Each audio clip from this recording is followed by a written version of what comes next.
Ferruccio Lamborghini. Итальяндық кәсіпкер, өнеркәсіп иесі, Lamborghini Trattori автомобилі Lamborghini және басқа да компаниялардың негізін салушы.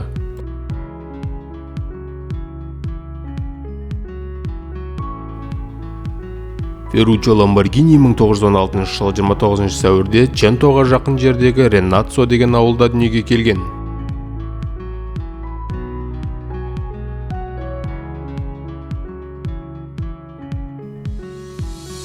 Ferruccio бала кезінен техникаға қызығатын.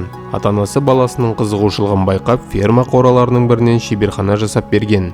Ferruccio онда ферма техникаларына қажетті және өзі ойлап тапқан механизмдерге қажетті бөлшектерді жасаған.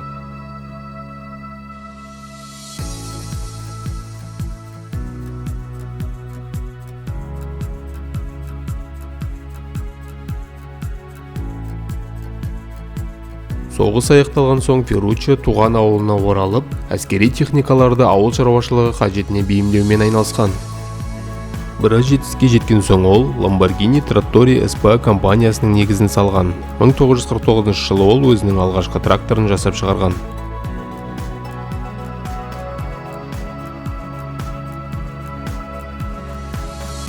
Трактор бизнесінің арқасында әл-ауқатын жақсартқан Ferruccio спорт көліктеріне, оның ішінде Ferrari'ге аса қызыққан.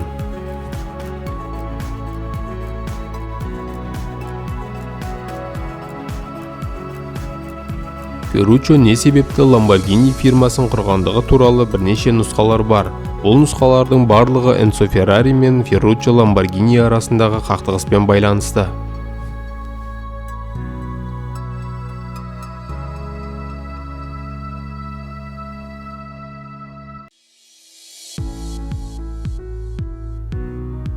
Ferruccioның ұлы айтқан танымал нұсқаға жүгінсек, Lamborghini Enzo Ferrari'дің фабрикасына келіп, өзі айдап жүрген Ferrari 250 GT көлігінің сцеплениясіне шағым айтқан.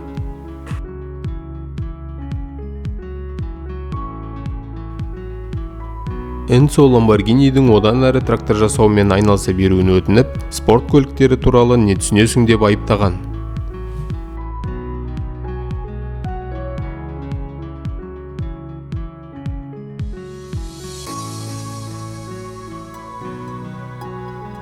Lamborghini фабрикаға оралып, Ferrari көлігінің трансмиссиясын шашып тастаған. Ол көліктегі көп бөлшектерді Lamborghini тракторларында тұрған бөлшектерді жасайтын фирма өндіретінін байқаған. Ол қоймаларының бірінен сапалы бөлшек тауып, өз Ferrari'нің мәселесін шешкен.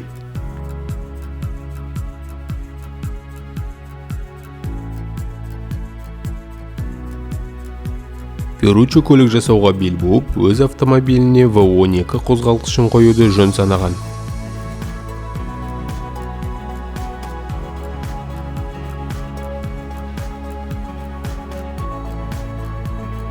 Ferruccio өз жобасына Bizzarini SPA компаниясының иесі, талантты инженер Giotto Bizzarini-ді шақырған.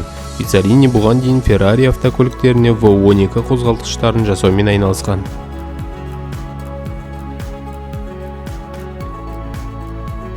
1963 жылы Туринде өткен автошоуда көпшілік назарына Lamborghini 350 GTV көлігінің прототипі ұсынылды. 1964 жылдың наурызында алғашқы сериялық Lamborghini 350 GT көлігі жарық көрді.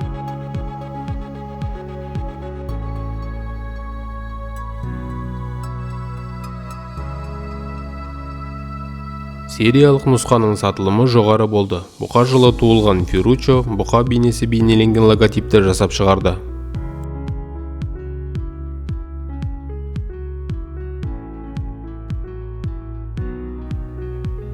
Сонымен қатар 1962 жылы Lamborghini Севильядағы ранчоға бара жатып, көрші фермадағы бұқалар төбелесіне қызыққан. Содан бері Lamborghini көліктеріне сол фермада өсірілетін бұқалардың атауы беріліп келген.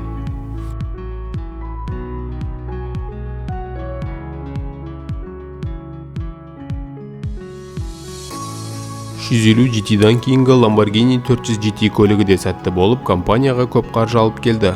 Бұл қаржы компанияның нағыз гауһартасы, аты аңызға айналған Lamborghini Miuraның жарыққа шығуына септігін тигізді.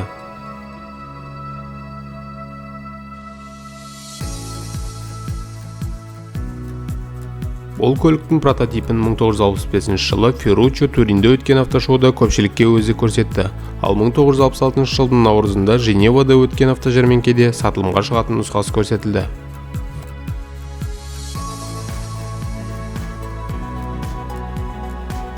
Miura үлкен сәттілікке ие болды. 1967 жылдың өзінде 111 автокөлік сатылып, компания бүкіл әлемге танылды.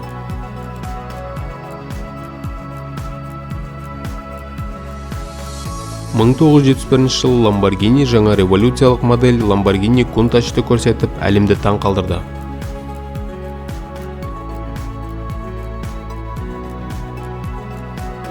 Автомобиль тек 1974 жылы ғана өндіріле бастағанына қарамастан, оған дейін кез келген автошоуда өзіне назар аударып тұрды.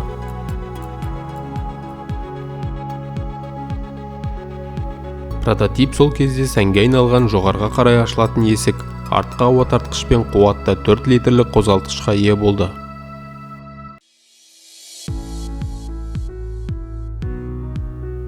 Дегенмен 1972 жылы Ferruccio дағдарысқа тап болды. Оңтүстік Америкаға тракторлардың үлкен көлемін жеткізу бойынша келісім-шарт жоққа шығарылды.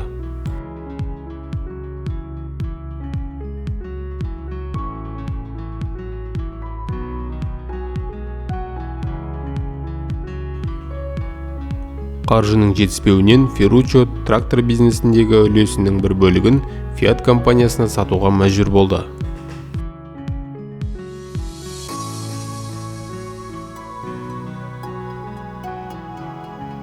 Уақыт өте келе бүкіл трактор өндірісі Deutz Fahr Group компаниясына өтіп кетті. Бұл компания әлі күнге дейін Lamborghini тракторларын өндіреді.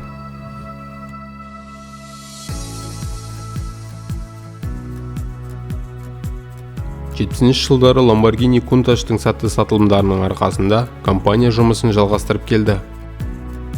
Оған қарамастан Ferruccio компаниядағы өзінің үлесін швейцариялық инвесторлар Жорж Анри Рассетти мен Рене Леймерге сатты.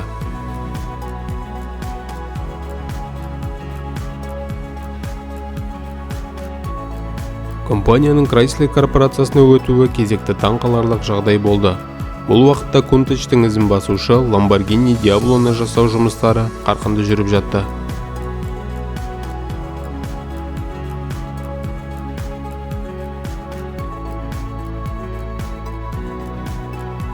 Компанияны және шығарылатын көліктерді жаңғыртуға едәуір қаржы мен техникалық ресурстар тартылды. Нәтижесінде Diablo көлігі компанияны қайтадан әлемдік деңгейге көтерді.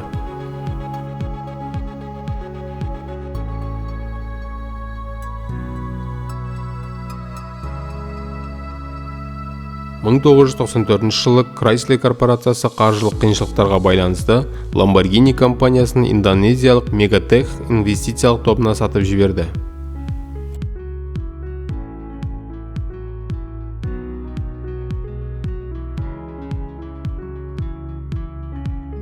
Ал 1998 жылы Lamborghini'ді Audi AG компаниясы сатып алды.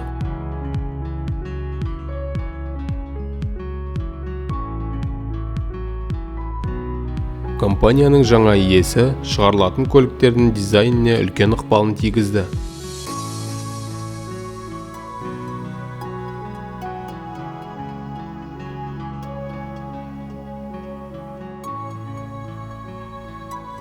Әртүрлі модельдер өзіндік техникалық ерекшеліктерге ие болды. Мысалы, карбоннан жасалған кузов, жоғарғы технологиялық V12 қозғалтқыштары.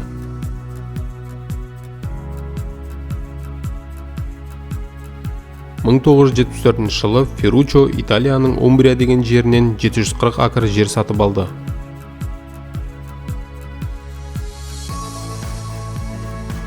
Ол жүзім шаруашылығымен айналысып, вино жасап, көптеген марапаттарға ие болған.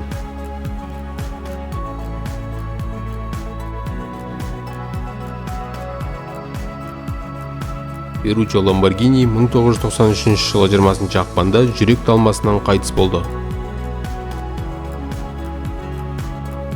Көргендеріңізге рахмет, арнаға жазылып, лайк басып, пікір қалдыруды ұмытпаңыздар.